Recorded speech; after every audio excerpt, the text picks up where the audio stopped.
Hey, Fal. Hey, Jade. I got the princess and the pauper here. Come on, sit down. Read story. This is a tale of friendship. Turn up. Long ago, two baby girls were born at the same moment. One was born to the king and queen, and her name was Princess Annalise, and the other was a pauper named Erica. Aside from a royal crested birthmark on Annalise's shoulder and their hair color, they looked exactly alike. After many years of running the kingdom, the queen learned that she was penniless. The queen arranged for Annalise to marry a rich young king named Dominic. Marrying King Dominic was the only way to save the kingdom. One day, Annalise's tutor, Julian, took her on a carriage ride to the village, where they saw a girl singing in the street. Suddenly, the girls looked at each other in amazement. Aside from their hair color, they looked exactly alike. The girls liked each other instantly. "You must come sing at the palace one day," Annalise said to Erica before leaving. Preminger, the queen's evil advisor, was upset about Annalise's wedding plans. He wanted to marry the princess so he could rule the kingdom. He locked Annalise in a cottage in the woods and faked a note from her. The note said, "Mother, I have run away so I won't have to marry the king. Love, Annalise." Suspicious Julian had an idea. He brought Erica to the palace and had her pretend to be Annalise so he could spy on Preminger. It worked. Erica fooled the queen. Preminger, the handsome Preminger and the handsome King Dominic. Meanwhile, Julian was trying to figure out where Preminger hid Annalise, so he followed Preminger into the woods, not knowing that Julian was hiding behind a nearby tree. Preminger muttered, "At this rate, I'll never be king." King? Julian turned back to the palace to tell everyone about Preminger's plan, but he stepped on a twig. Preminger heard the snap, and that was it for Julian. He was locked away in the royal mine. Dang, he ain't playing. Annalise had already escaped the cottage, but was refused entrance to the palace.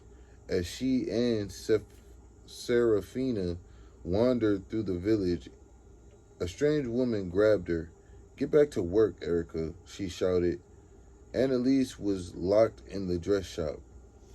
The princess sent for Serafina for help with a dress label and royal ring tied on her collar. Preminger caught the cat.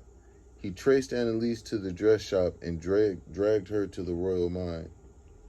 Oh my God.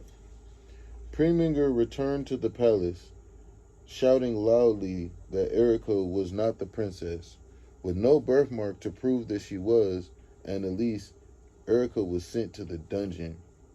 Then, Preminger told the queen a terrible lie. He said that Annalise had been in a fatal mining accident. He asked the queen to marry him, telling her how rich he was. Feeling alone and desperate to save her people, she accepted. Oh my.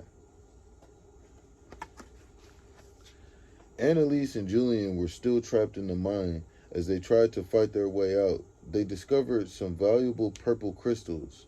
Annalise knew she had found a way to save the kingdom without having to marry someone she didn't love.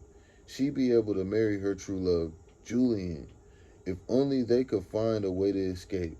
They had to get to the palace and tell the queen the truth about Preminger.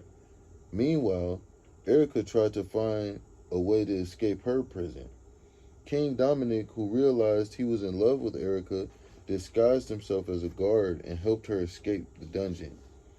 Annalise, Julian, Erica, and King Dominic arrived back at the palace at the same time, but the wedding had already started. "Stop the wedding, mother," cried Annalise. Annalise lowered her sleeve to reveal her birthmark. Then she explained what Preminger had done. The queen sent Preminger to the dungeon. The queen was thrilled that Annalise was home, but she was still worried about money. "I found some crystals in the mine, Mother," replied Annalise. "They are worth enough to take care of our people for a long, long time. And I can marry the person I really love, Julian." "As can I," said Dominic.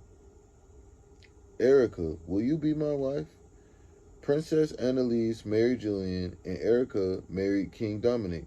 The two girls were lifelong friends, and the two couples lived happily ever after. That is so freaking sweet. Look at that. That is a classic.